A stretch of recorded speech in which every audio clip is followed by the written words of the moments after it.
बिस्मिल्लाहिर्रहमानिर्रहीम। अस्सलाम वालेकुम व्यूअर्स, मैं खुश आमदीद कहता हूं आपको इनसाइट पर जावेद मलिक के साथ। 18वीं तरमीम बहुत ही खुशाइन पहलू है, यकीनन हमारे आईनी और अगर हम ये कहें पार्लिमानी तारीख का एक बहुत अहम संग मील हमने तय किया। कंसेंसस भी अचीव हुआ और वो तमाम कदगनें जो कि आमिराना दौर में लगाई गई थी उनको हमने जमहूरियत की तरफ पेशकदमी करते हुए हमने देखा कि हम अब एक पार्लिमानी वफाकी निज़ाम की तरफ वापस गामजन हुए। लेकिन इसके बावजूद हम ये देख रहे हैं कि मुल्क में जो सियासी फजा है वो अबरालूद नजर आती है। इसकी वजह यह है कि कुछ मुबस्सिरीन ये समझते हैं कि अभी भी जो इशू आउटस्टैंडिंग रह चुके हैं उस हवाले से जुडिशियल अपॉइंटमेंट्स एक ऐसा इशू है जिस पर कुछ मुबस्सिरीन खुसूसन कानूनी माहिरीन अभी तक सवालिया निशान लगा रहे हैं। इसके साथ साथ हम ये भी देख रहे हैं कि कहीं ये तो नहीं हो रहा कि अब अदलिया और पार्लियामान के दरमियान तसादुम होता हुआ नजर आए, क्योंकि उसकी वजह यह है कि अटॉर्नी जनरल साहब ने जिस तरह से रिजाइन किया और उसके बाद उनकी ये स्टेटमेंट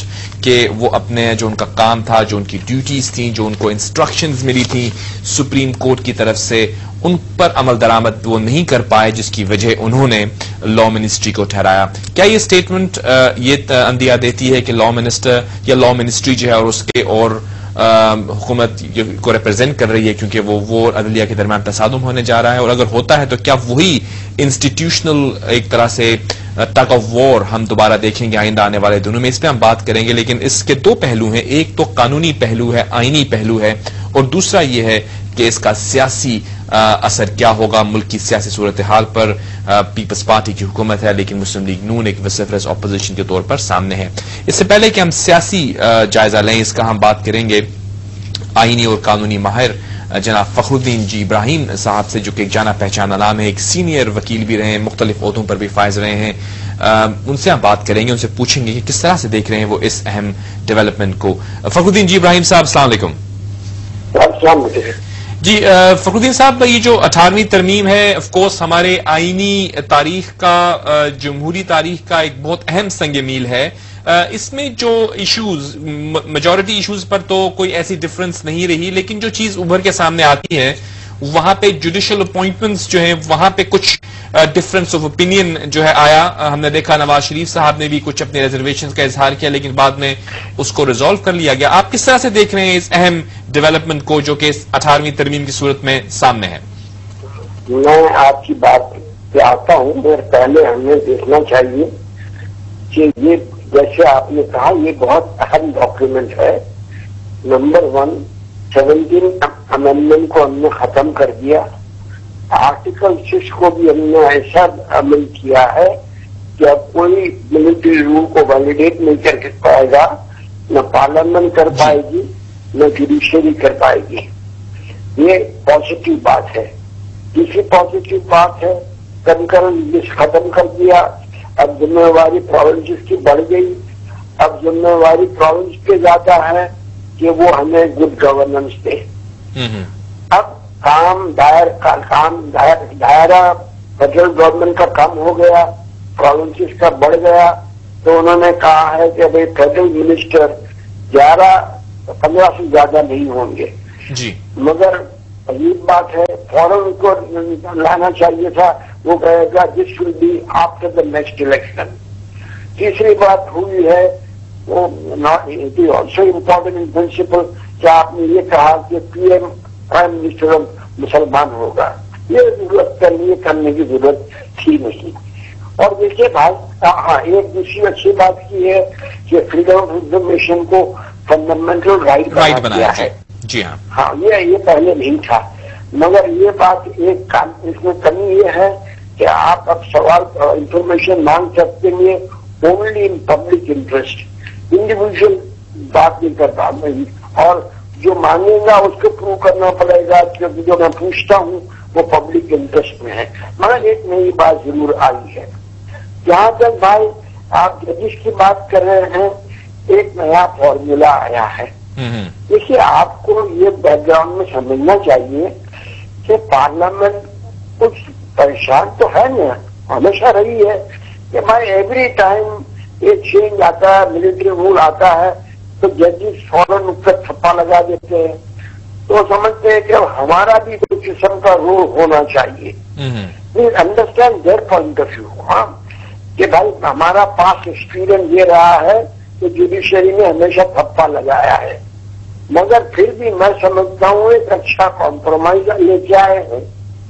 پھر بھی زیادہ importance will be of the judiciary in the appointment of ججز. کوئی کانفلکٹ نہیں ہوگی.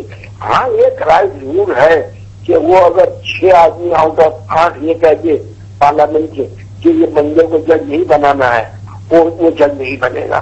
لیکن دیکھیے جو بین آپ کا بہت وسیع تجربہ ہے اس فیلڈ میں بھی، اور جو بحیثیت ایک قانون کے طالب علم کے میں بھی یہ جانتا ہوں کہ جو بیسک پرنسپل رہا ہے وہ doctrine of separation of powers ہے، جہاں پہ ہم یہ کہتے ہیں کہ جو لیجسلیچر ہے یا ایگزیکٹو ہے، یہ تینوں جو ستون ہیں ہماری ریاست کے اور عدلیہ، ان کے درمیان سیپریشن ہوگی. دے ول ناٹ انٹرسیڈ اور انٹریکٹ ود ایچ ادر. لیکن یہاں پہ جب یہ جوڈیشل کمیشن کی بات کی جاتی ہے، اس کے اندر پارلیمنٹری ریپرزنٹیشن بھی ہے، تو کیا یہ اگین اداروں کے درمیان جو سیپریشن ایک فنڈامنٹل ڈفرنس ہونا چاہیے، وہاں پہ ہم کمپرومائز کر رہے ہیں؟ دیکھیے، اگر پرسنلی مجھے پوچھو تو اس کی بالکل ضرورت نہیں تھی. آپ بتا دیں، آپ پرنسپل کی بات کر رہے ہیں، سیپریشن آف پاورز کی بات کر رہے ہیں، میں آپ کے ساتھ ایگری کرتا ہوں جی. مگر ہم کو چیز واٹ از پاسبل وہ دیکھنا ہے. ایک پرپوزل آیا ہے، پارلیمنٹ کے سامنے ہے، اور یہ جوڈیشری کو ابھی بھی جوڈیشری کی پھر مکانی سی رہے گی، میں سمجھتا ہوں ٹھیک ہے، ابھی بھی رہے گی. مگر پارلیمنٹ کہتی ہے کہ بھائی ہم نے پاس میں بہت سفر کیا ہے as a head of judiciary, اب ہم بھی کچھ پاور رکھنا چاہتے ہیں. تو یہ بھی ایک بیلنس ہے، اتنی گھبرانے کی بات نہیں ہے اس میں. آپ یہ سمجھتے ہیں زیادہ پریکٹیکل اپروچ ہے یہ پریکٹیکل اپروچ ہے. اب دیکھو نا، میں آپ کے خلاف ہمیشہ کام کرتا رہا ہوں، آل دا ٹائم میں ویلیڈیٹ کر رہا ہوں، آل دا ٹائم میں تھپا لگا رہا ہوں. تو آپ تو کہتے ہیں یار یہ پھپو کیا کر رہا ہے بیٹھے بیٹھے، ہر وقت جا کے تھپا لگا دیتا ہے. تو چلو کچھ ہمارا بھی کوئی رول ہونا چاہیے، اور بہت ہی معمولی رول ہے بھائی. ٹھیک ہے. بہت ہی میں یہ دوسری چیز جو میرا دوسرا سوال آپ سے یہ تھا کہ بہت اہم ڈیولپمنٹ ہوئی یہ، لیکن اس کے باوجود ہم یہ دیکھ رہے ہیں کہ جو سیاسی فضا ہے اس کے اندر ہم دیکھ رہے ہیں کہ ابھی تک ابرآلود نظر آتی ہے، خصوصاً اس کے اندر بھی قانونی پہلو ہیں. اٹارنی جنرل نے جس طرح سے استعفیٰ دیا اور پھر یہ کہا کہ ان کا جو کام ہے اس میں رکاوٹ بن رہی ہے لا منسٹری، تو آپ کس طرح دیکھتے ہیں اس سٹیٹمنٹ کو، اور کیا آئندہ آنے والے دنوں میں، کیونکہ یہ سٹیٹمنٹ آن ریکارڈ بھی آئی پھر سپریم کورٹ میں، تو کچھ مبصرین یہ سمجھتے ہیں کہ ایک دفعہ پھر سے ہم تصادم کی جانب بڑھ رہے ہیں. کیا آپ کو ایسا لگ رہا ہے فخر الدین صاحب؟ میں سمجھتا ہوں، دیکھیے سما اور اگر میں کہتا ہوں کہ 18th امendment ہم ختم کر لیں، جتنا جلدی ہو اتنا ختم کر لیں. اور یہ جو تنازع ہے لیکن جوڈیشری ہے لا منسٹر، یہ بالکل فضول کا تنازع ہے. لا منسٹر کو جاننا چاہیے کہ سپریم کورٹ ان کو پوچھے گی، کہنے کے لیے کرنے کے لیے کچھ کہے گی تو ان کو کرنا لازمی ہے. کیوں فضول کہہ رہے ہیں، میں ایشو کر رہے ہو کہ اوور مائی ڈیڈ باڈی وغیرہ، اتنی ایکسٹریمزم کیا کرنے کی بات ہے. بات کنسیلیشن کی بات کرو، ریکنسیلیشن کی بات کرو. For the first time parliament میں بیٹھی ہے ایک ساتھ، اور ایک ساتھ مل کے 18 امendment لا رہی ہے. ہمیں تو دیکھنا چاہیے. لیکن فروز صاحب وہ یہ کہتے ہیں، ان کا موقف یہ ہے، جب ہم بات کرتے ہیں پیپلز پارٹی کے رہنماؤں سے، تو وہ یہ کہتے ہیں کہ لا منسٹر جو ہیں یا law ministry of course law minister کے تحت کام کرتی ہے، وہ ان کو اگر یہ کہا جاتا ہے کہ وہ ایک خط لکھیں بیرون ملک کسی ادارے کو ریاست کے سربراہ کے خلاف، تو وہ کیسے یہ کر سکتے ہیں؟ یہ وہ کہتے ہیں کہ ان کی، آپ بتائیے گا کہ یہ جو ایک طرح سے یہ نہیں، میرا کہنا ہے لا منسٹر اٹارنی جنرل کو تھرو اٹارنی جنرل اور ہمسیلف وہ بتا دے کہ صاحب یہ دقت ہے، سپریم کورٹ میں جا کے اپنی دقتیں بتا دے. اور یہ تھوڑی کہتا ہے کہ میں اوور میں ڈیڈ باڈی میں نہیں دوں گا، ایک آرڈر کر دیا ہے. آپ کو حق ہے جا کے بات کرنے کا. یہ کوئی ایکسٹرمزم کیوں بڑھے گی؟ ہم ڈفرنس بڑھا رہے ہیں. ابھی تو 7 مل کے کام کرنا ہے. اور